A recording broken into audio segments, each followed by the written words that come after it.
I want to conclude with a story. The individuals you see there, the one on the left is Dawn Johnson, who you saw up here just shortly ago.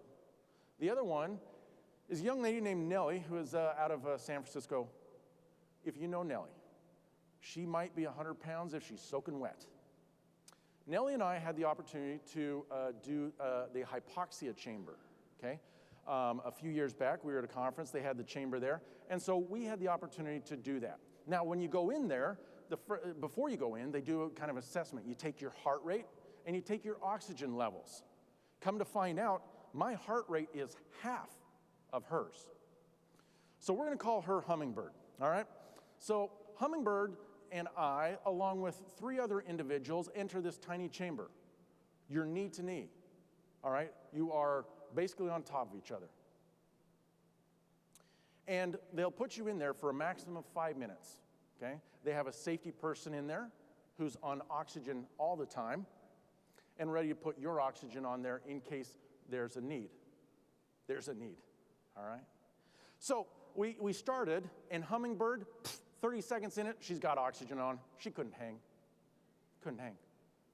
Meanwhile, I'm crushing it. Brothers and sisters, ladies and gentlemen, jury, crushing it, all right? Individually, I see them go down, kind of one by one, and I'm the best. All right, I'm gonna go with this full 5. I don't care. I'm going the full 5 minutes. Now, they have you do some activities while you're in there. One of them is to take that heart rate and oxygen levels again, and then write them down. This is what my 5 looked like, and I knew it wasn't right, but I couldn't put my finger on what was wrong. I do remember being upset. This one really got me upset. I couldn't make the 2 lines of the 7 connect. As much as I tried, I couldn't get them to connect. Crushing it.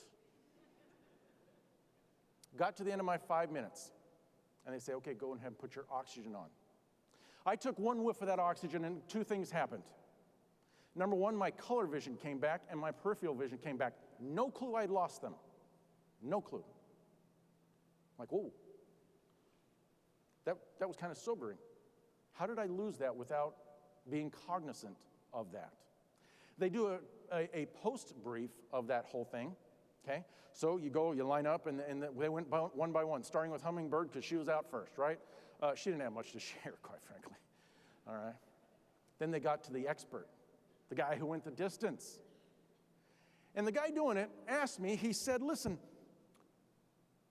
when the individual to your right passed out in your lap, what did you think? Swap my hind with a melon rind, folks. I had no clue. I had no idea that somebody had passed out in my lap. Crushing it, okay? Here's why I bring up that story.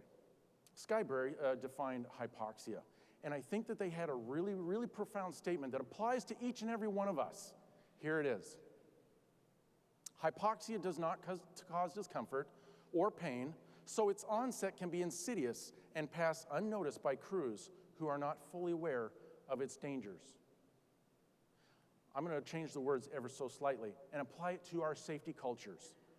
Drift does not cause discomfort or pain, so its onset can be insidious and passed unnoticed by anyone who is not fully aware. Brothers and sisters, ladies and gentlemen, jury, I propose to you that we must be cognizant, we must be aware, and we must work hard to make sure that our operation has the proverbial oxygen that it needs to both function properly at its peak performance and increase safety. And with that, I thank you.